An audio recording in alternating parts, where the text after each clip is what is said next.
Good morning সবাইকে। তো দেখো আমি আজকে সকাল সকাল খাবার নিয়ে এই ব্লগটা শুরু করছি। তো এটা হচ্ছে আমার বরের চলে যাওয়ার দিন, মানে ওর ছুটি শেষ হয়ে গেছে, ও আজকে চলে যাবে। আজকে রাত্রেবেলায় ট্রেন আছে, তো সেদিনকার ব্লগ এটা।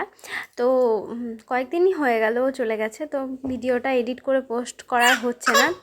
তো দেখো মাম্মামকে তো এখন আমাকে একাই সামলাতে হচ্ছে। মা বাবা আছে তাও ও অনেকক্ষণ নিত, তো সেই টাইমগুলো সবটাই আমাকেই নিতে হচ্ছে।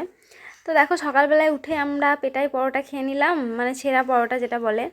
ওটা খাওয়া দাওয়া করে তারপর আমি এই যে ওপর চলে এসেছি জামা কাপড় ধুতে।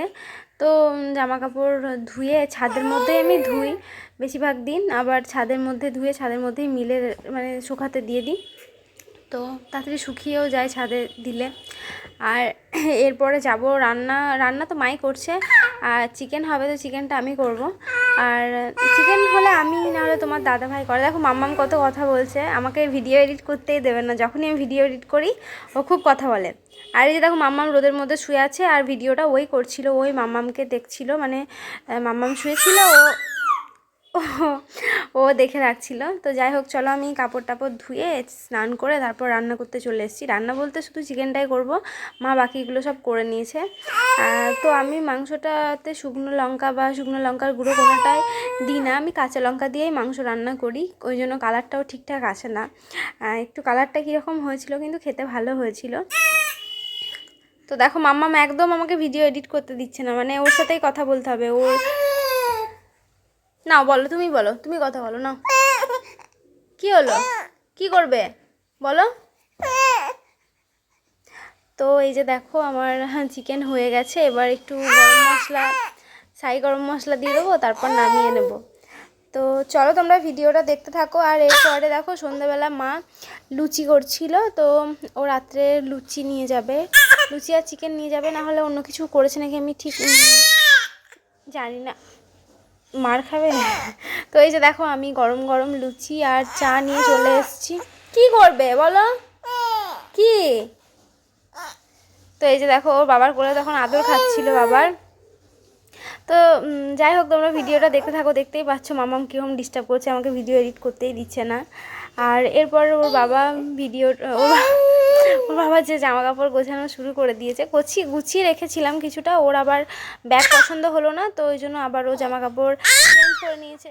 বেশ বলো, তোমার সাথেই কথা বলছি, আমি তোমার সাথেই তো বলছি কথা, তুমি শুনছো না মাম্মাম?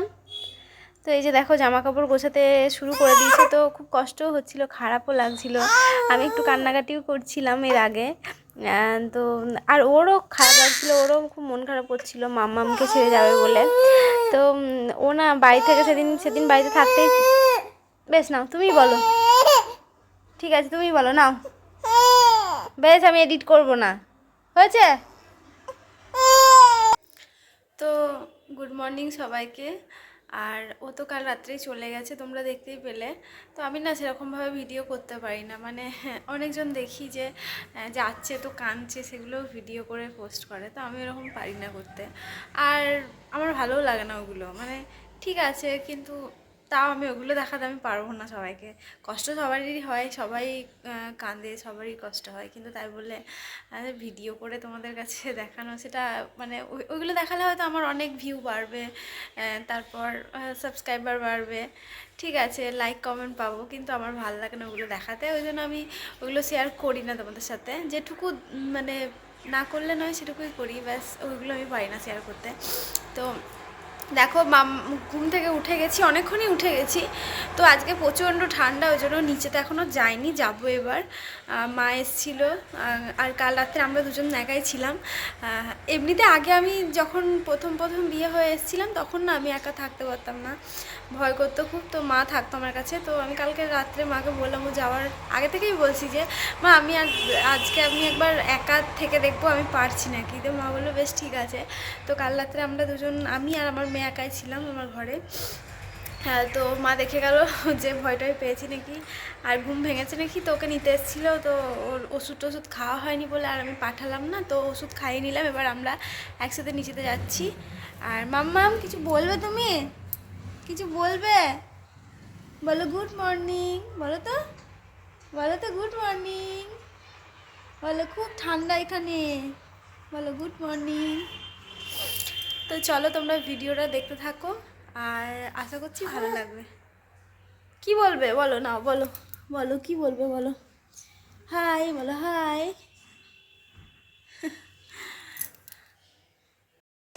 তো এই যে দেখো আমার স্নান করা হয়ে গেছে, আর আজকে আমাদের বাড়িতে হচ্ছে ইতু পুজো। তো তোমাদের কাদের বাড়িতে এরকম ইতু পুজো হয় অবশ্যই কমেন্ট করে জানাবে।